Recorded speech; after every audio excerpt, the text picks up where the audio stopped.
মহিলা আমার কাছে এসেছেন ইসলাম গ্রহণ করবার জন্য। আমি তাকে জিজ্ঞাসা করলাম, এফিডেভিট সব কমপ্লিট করেছেন এবং আইনি সমস্ত পদক্ষেপগুলো শেষ করেছেন, বললাম যে আপনি ইসলাম কেন গ্রহণ করবেন? যারাই আমার কাছে এই টাইপের আসে আমি জিজ্ঞেস করি, কারণ আমার তো জানা আছে যে বাংলাদেশের আমাদের মানুষের প্র্যাকটিস দেখে তো তার ইসলাম গ্রহণ করার কথা না, আর ইসলাম থেকে পালানোর কথা। কেন গ্রহণ করেছেন? তো তিনি বললেন, ইসলাম সম্পর্কে আমি বই পড়েছি, এই বই আমাকে প্রভাবিত করেছে। আবার কোনো কোনো ব্যক্তিকে আমি দেখেছি, তাদের ব্যক্তিত্ব দেখে, নিশ্চয়ই সেরকম ব্যক্তিত্ব খুবই কম, দেখে আমি প্রভাবিত হয়েছি।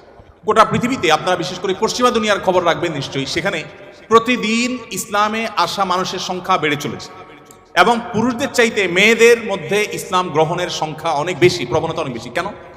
যেখানে নারী অধিকার নিয়ে এত কথা বলা হয়, নারীদের অধিকার দেওয়ার জন্য এত আয়োজন নেওয়া হয়, এত উদ্যোগ নেওয়া হয়, সেই সমাজে কেন, সেই সমাজের নারীরা কেন ইসলামে আসছে এবং সেখানকার মুসলমানরা কেন ইসলামে আসছে, এই বিষয়টা নিয়ে আমি একটু স্টাডি করার চেষ্টা করলাম। আমার কাছে দুটি জিনিস পরিষ্কার হয়েছে। নাম্বার এক, তারা কোরআন পড়ে। যারাই ইসলামের পথে এসেছে তাদের বেশিরভাগ মানুষ কোরআন পড়ে ইসলামে এসেছে। এবং ওমর রাদিয়াল্লাহু তাআলার কথা আপনারা জানেন, গোটা পৃথিবীর ইতিহাসে প্রবাদ তুল্য শাসকদের একজন, ন্যায় বিচার প্রতিষ্ঠার ক্ষেত্রে দৃষ্টান্ত স্থাপন করা মানুষদের একজন ওমর রাদিয়াল্লাহু তাআলা আনহু। তার ইসলাম গ্রহণের ইতিহাসও আপনারা জানেন। তিনি কিন্তু নবী সাল্লাল্লাহু আলাইহি সাল্লামকে হত্যা করার দায়িত্বে নিয়োজিত হয়ে সে দায়িত্ব পালন করার জন্য যাচ্ছিলেন। প্রতিমধ্যে তিনি তার বোন ভগ্নিপতির কণ্ঠের তেলাওয়াত শুনেছেন। এই ঘটনা বিভিন্ন ভাবে বর্ণিত হয়েছে, আপনারা জানেন। সেই তেলাওয়াত তাকে এতটা প্রভাবিত করেছে যে তিনি হত্যার পরিবর্তে বরং মুহাম্মদ সাল্লাল্লাহু আলাইহি সাল্লামের কাছে হাত দিয়ে তার হাতে ইসলাম গ্রহণ করেছেন। তার মানে কোরআন সামান্য একটু শোনার পর তার ভিতরে এরকম প্রভাব পড়েছে। আপনাদেরকে আরেকটা গল্প শোনাতে চাই। তুফাইল ইবনে আমর আদ-দুসি একজন বড় মাপের কবি ছিলেন ইয়েমেনের। শুধু বড় মাপের নয়, আমরা জাতীয় কবি বলে, তখনকার জাতীয় কবির কালচার ভাবে ছিল না, যদি থাকতো হয়তো তিনি ইয়েমেনের জাতীয় কবি থাকতেন তখনকার। তুফাইল ইবনে আমর আদ-দুসি, দুস ওনার গোত্রের নাম। উনি যেহেতু বড় সাহিত্যিক এবং কবি ছিলেন এবং সেই সময়ে কবি সাহিত্যিকদের অনেক কদর ছিল, বড় বড় রাজদরবারগুলোতে কবি সাহিত্যিকদেরই পদচারণা সবচেয়ে বেশি ছিল এবং সবচেয়ে বড় পুরস্কারগুলো তারাই জিততেন। প্রশংসা করে রাজাদেরকে বিভিন্ন কবিতা, বিভিন্ন পংক্তি, বিভিন্ন লেখা এগুলো উপহার দিলেই পুরস্কার পেতেন। তো তুফাইল ইবনে আমর আদ-দুসি যেহেতু সাহিত্যিক ছিলেন, ভিআইপি ছিলেন, তিনি মক্কা উমরা করতে এসেছেন। মুহাম্মদ সাল্লাল্লাহু আলাইহি ওয়াসাল্লাম তখন গোপনে ইসলাম এর দাওয়াত দিচ্ছেন। মক্কায় আসার পর তার বন্ধু বান্ধব যারা মক্কায় ছিলেন কবি সাহিত্যিক, তারা বললেন, দেখো আমাদের এখানে তো একটা লোক তার কথা শুনলেই মানুষ তার জাদুতে আক্রান্ত হয়ে যায়, বাপদা ধর্ম ছেড়ে দেয়। তো তোমার ব্যাপারে আমরা আশঙ্কা করছি যে তুমি এরকম অবস্থার মধ্যে পড়তে পারো। তাহলে একটা বুদ্ধি হলো, তুমি কানের মধ্যে তুলো দিয়ে রাখো, দোনো কানের ফুটো এমনভাবে বন্ধ করে দাও যে তুমি ওমরা যখন করবা, তওয়াফ করবা, সাই করবা, এই টাইমে যাতে ওই ভদ্রলোকের কোনো কথা তোমার কানে না আসে, অ্যাটলিস্ট এই সময়টা তুমি এভাবে একটু পার করো। তিনি তাদের পরামর্শ অনুযায়ী দোনো কান বন্ধ করে ফেললেন এবং তিনি ওইভাবে কিন্তু ওমরার কাজ শেষ করলেন। একটা পর্যায়ে তার মনে হলো যে আমি এত বড় সাহিত্যিক মানুষ, বুদ্ধিজীবী মানুষ, পড়াশোনা করা মানুষ, একটা মানুষ কথা বলবে আর আমি গলে যাব, ভুলভাল বললেও আমি সেটা মেনে নিব, আমি তো এত অর্বাচীন না, আমাকে এত ভয় কেন পেতে হবে? তিনি কানের তুলোটুলো খুলে ফেলে দিন এবং এরপর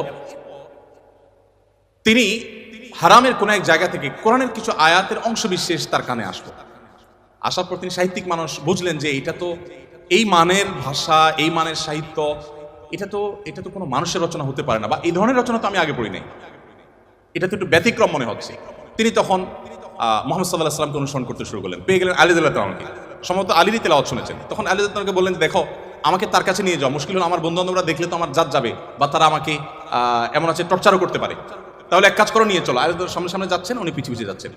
যে পরে তিনি ইসলাম গ্রহণ করলেন এবং তিনি অনেক টর্চারের মুখোমুখি হলেন। তার মাধ্যমে ইয়েমেন ইসলাম ঢুকে, প্রথম ব্যক্তি ইয়েমেন থেকে ইসলাম গ্রহণ করা।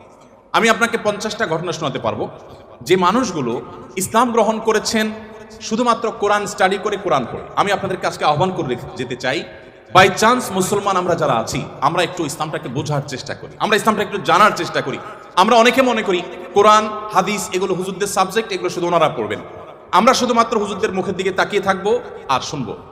আপনি সেই ধর্মের অনুসারী যে ধর্মের প্রথম নির্দেশ কিন্তু নামাজ পড়া নয়, যে ধর্মের প্রথম নির্দেশ কিন্তু রোজা রাখা নয়, যে ধর্মের প্রথম নির্দেশ হলো ইকরা, তুমি পড়ো। আপনি সেই ধর্মের মানুষ যেই ধর্মে আপনাকে জ্ঞান ভিত্তিক দিন আপনাকে গ্রহণ করতে বলা হয়েছে। আল্লাহ সুবহানাহু ওয়া তাআলা কোরআনে বলেছেন, ফাআলাম আন্নাহু লা ইলাহা ইল্লাল্লাহ। ইমাম বুখারী রাহমাতুল্লাহ আলাইহি কোরআনের পর সবচেয়ে বড় বিশুদ্ধতম আপনার ব্যাখ্যা গ্রন্থ, সেখানে আল্লাহ রাব্বুল আলামিন যে কোরআনে আয়াতে বলেছেন, এর আলোকে ইমাম বুখারী রাহমাতুল্লাহ একটা অধ্যায় রচনা করেছেন। আপনারা জেনারেল ব্যাকগ্রাউন্ডের মানুষ, আপনাদেরকে আমি কিছু এমন তথ্য দিতে চাই যেগুলো হয়তো আপনাদের জানা নেই, এবং সেটা এই জন্য দিতে চাই যে মুসলমানদের জ্ঞান বিজ্ঞানের চর্চা কোন লেভেলে ছিল, বিজ্ঞান তো বটে, সাধারণ জ্ঞানের চর্চাও কোন লেভেলে ছিল।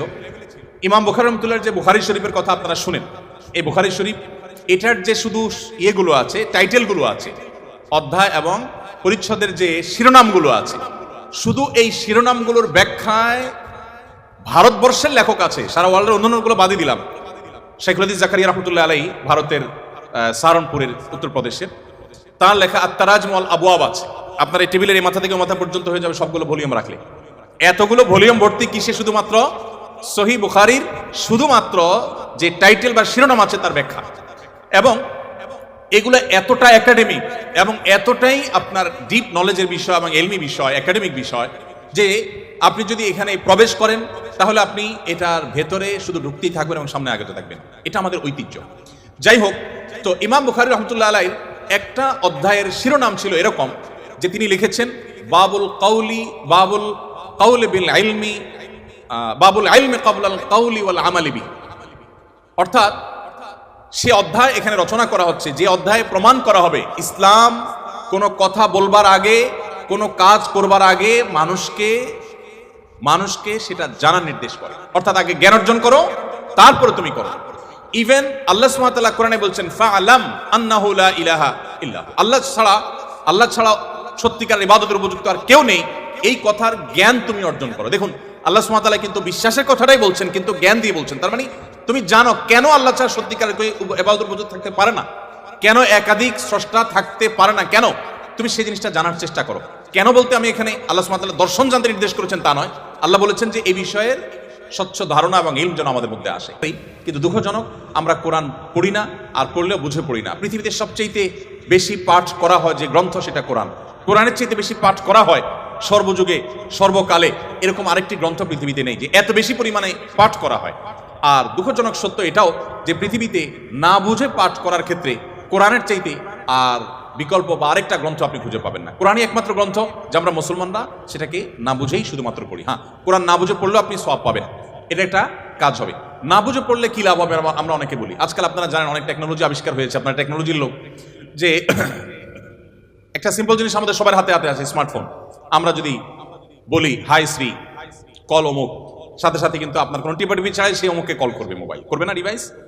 এখন তো আপনার আপনি কোন রুমে বসে বলছেন যে গরম লাগছে, এসিটা অন হয়ে যাবে। আপনি জাস্ট বললেন, নির্দিষ্ট শব্দ উচ্চারণ করলেন যে আপনার কাছে গরম লাগছে, এসিটা অন হয়ে যাবে। আপনি বললেন যে না এখন শীত লাগছে, তো এসিটা কমে যাবে, বন্ধ হয়ে যাবে। টেকনোলজি এই পর্যন্ত চলে গেছে, যা আপনি বলছেন সেটা সে ক্যাচ করছে এবং সেই অনুযায়ী কাজ করছে। তো এই যদি টেকনোলজির কারামতি হয়, তাহলে কোরআন আপনি পাঠ করছেন, এমনও হতে পারে কোনো মানুষ কিছু নির্দিষ্ট ওয়ার্ড উচ্চারণ করছে, সেটা মিনিং বুঝে না, কিন্তু ওই ডিভাইস তার মিনিং বা ওই যন্ত্র তার মিনিংটা বুঝে এবং সেটা সে ক্যাচ করে কাজও করে ফেলেছে। সে কিন্তু যা বলেছে নিজেও বুঝে নাই, তারপরও কাজ করেছে। কোরআন তেলাওয়াত করে ফু দিলে অনেক অসুখ, অনেক দুঃখ, অনেক কষ্ট, মানুষের শারীরিক অনেক কষ্ট লাঘব হয়। কিভাবে হয়? আপনি যদি এটা নিয়ে বৈজ্ঞানিক গবেষণা নামেন তো আপনি কোনো সূত্র হয়তো খুঁজে পাবেন না, কিন্তু আপনাকে আমি যে পয়েন্টটা বললাম এই পয়েন্ট থেকে যদি আপনি আগান, আপনি দেখবেন যে এরকম বহু লজিক আপনার সামনে হাজির হয়ে গেছে। যাই হোক, তো আমি যেটা বলছিলাম যে কোরআন আপনি না বুঝে পড়লে সওয়াব পাবেন, কিন্তু এই জন্য কোরআন আসেনি। আল্লাহ সুবহানাহু ওয়া তাআলা কোরআনে বিভিন্ন জায়গায় বলেছেন লিয়াদাব্বারু আয়াতি, এই কোরআন দেয়া হয়েছে তোমাদেরকে যাতে এর আয়াতগুলো নিয়ে তোমরা গবেষণা করো, তোমরা যাতে ভাবো, তোমরা যাতে চিন্তা করো, তোমরা যাতে ভাবনার জগতে প্রবেশ করো। তো এই কোরআন ভাবনা বা গবেষণা তো অনেক পরের কথা, এর কথামালা তো আমাকে আগে বুঝতে হবে। আমি আজকে অনুষ্ঠানের মাধ্যমে আপনাদের সবাইকে উদাত্ত আহ্বান রাখতে চাই, আসুন কোরআন শুরু থেকে শেষ পর্যন্ত একবার অন্তত পুরো কোরআনটা আপনি ধীরে ধীরে অল্প অল্প করে 5টি আয়াত করে 10টি আয়াত করে আপনি পড়ুন এবং বোঝার চেষ্টা করুন। কোন একজন সাহাবী বলেছেন শুধু সূরা বাকারা পড়তে তার কয়েক বছর লেগেছে। আমরা তো 2-3 দিনে কোরআন খতম দিয়ে ফেলতে পারি, তাই না? তার শুধু সূরা বাকারা পড়তে টানা কয়েক বছর সময় লেগেছে।